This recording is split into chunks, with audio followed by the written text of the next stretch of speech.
Assalamualaikum warahmatullahi wabarakatuh. Halo anak-anak kelas 5, kita lanjutkan pembelajaran hari ini dengan mata pelajaran IPA, materi tentang kelainan pada organ gerak manusia. Jangan lupa yang belum subscribe, silakan subscribe ya, agar kalian, jika ibu ada video, kalian bisa langsung menyimaknya. Nah, anak-anak, tujuan pembelajaran kita hari ini adalah dengan mengamati gambar, siswa mampu memahami kelainan tulang sebagai salah satu organ gerak manusia dengan benar. Yang kedua, dengan mengamati, siswa dapat menyebutkan kelainan otot pada manusia secara benar. Dan yang ketiga, dengan mengamati gambar, siswa dapat mengetahui posisi dan sikap tubuh yang baik bagi kesehatan organ gerak dengan benar. Nah, anak-anak masih ingat organ gerak manusia? Ada organ gerak pasif yakni tulang dan organ gerak aktif yaitu otot. Nah, kita kali ini akan mempelajari kelainan-kelainan yang terjadi pada tulang ataupun otot. Kita mulai yang pertama, yakni macam-macam kelainan pada tulang. Nah, di sini ada kelainan yang dinamakan fraktura atau patah tulang. Kelainan pada tulang akibat kecelakaan baik kendaraan bermotor maupun jatuh. Nah, fraktura dibedakan menjadi dua macam, yakni fraktura yang tertutup atau patah tulang yang tidak sampai merobek kulit atau otot, dan fraktura yang terbuka, yakni patah tulang yang merobek ataupun menembus kulit atau otot. Nah, kemudian kelainan pada tulang yang kedua adalah osteoporosis. Kelainan ini terjadi pada tulang karena disebabkan adanya pengeroposan tulang. Hal ini terjadi karena tubuh sudah tidak mampu lagi menyerap dan menggunakan kalsium secara normal. Jadi kalau osteoporosis itu adalah pengeroposan tulang. Hal ini karena mungkin kekurangan zat kalsium yang terdapat di dalam tubuh. Yang ketiga adalah kelainan tulang fisura atau retak tulang. Kelainan tulang yang menimbulkan keretakan pada tulang akibat kecelakaan. Jadi kalau kecelakaan yang tadi adalah fraktura itu patah tulang, kalau fisura itu retak tulang. Seperti ini ya gambarnya. Kita lanjut. Kelainan tulang yang selanjutnya adalah lordosis. Kelainan tulang karena sikap duduk yang salah sehingga tulang belakang melengkung pada bagian lumbalis. Hal ini akan mengakibatkan posisi kepala tertarik ke belakang. Nih, seperti ini. Jadi kalau kalian salah duduk, posisi duduknya tidak benar, maka akan seperti ini. Timbul kelainan tulang lordosis. Ya. Kelainan tulang selanjutnya adalah skoliosis, hampir sama dengan lordosis, cuma bentuknya yang berbeda, yakni kelainan tulang karena sikap duduk yang salah sehingga tulang belakang melengkung ke arah samping. Kalau tadi melengkung ke belakang ya, ini ke samping sehingga menyebabkan badan akan bengkok membentuk huruf S. Ya, ini skoliosis.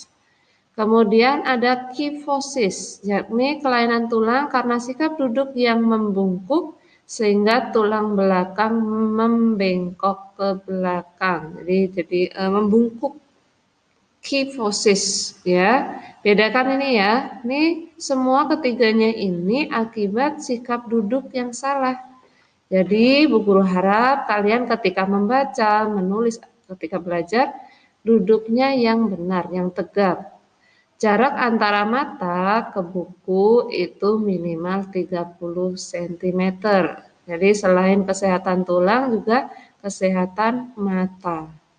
Oke, jadi bedakan ini ya, lordosis lengkungnya seperti ini, skoliosis hurufnya S, kemudian kifosis itu membungkuk. Nah, kita lanjut. Kita lanjutkan sekarang ke macam-macam kelainan pada otot, ya, alat gerak aktif kita, otot. Yang pertama adalah hipertrofi, yakni kelainan otot yang membesar dan menjadi lebih kuat karena sel otot diberikan kegiatan atau aktivitas yang terus-menerus secara berlebihan. Ini namanya hipertrofi. Jadi yang awalnya ototnya biasa ukurannya, kemudian karena mendapat aktivitas yang secara terus-menerus yang berlebihan, akhirnya ototnya membesar. Ini sering terjadi pada atlet-atlet atau binaragawan, ya, yang sering mungkin olahraga angkat beban dan sebagainya. Itu namanya hipertrofi. Selanjutnya ada atrofi, ini kebalikannya, yakni kelainan otot yang mengecil, lemah, dan fungsi ototnya yang menurun. Hal ini disebabkan karena adanya penyakit polimielitis yang dapat merusak sel saraf pada otot. Jadi kalau hipertrofi itu ototnya membesar, kalau atrofi ototnya mengecil karena terkena penyakit. Kemudian kelainan otot selanjutnya adalah stiff atau kaku leher.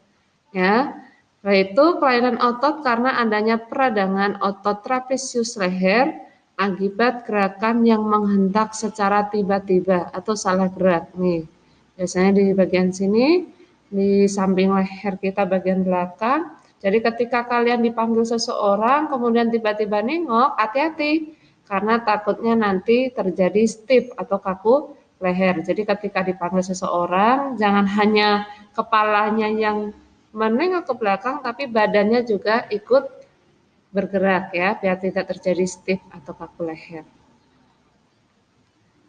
Nah, yang selanjutnya adalah tetanus, mungkin yang sering didengar ini. Jadi tetanus itu adalah kelainan otot yang disebabkan adanya infeksi bakteri Clostridium tetani, yakni tetanus menyebabkan otot menjadi kejang-kejang. Nih, jadi ketika misalnya kaki kita menginjak sesuatu atau barang atau benda yang tajam, apalagi benda tersebut mungkin berkarat, akhirnya kaki kita mungkin terkena infeksi. Ya, inilah namanya tetanus. Jadi kalian jika keluar rumah jangan lupa memakai alas kaki, ya, agar terlindungi dari benda-benda yang menyebabkan tetanus.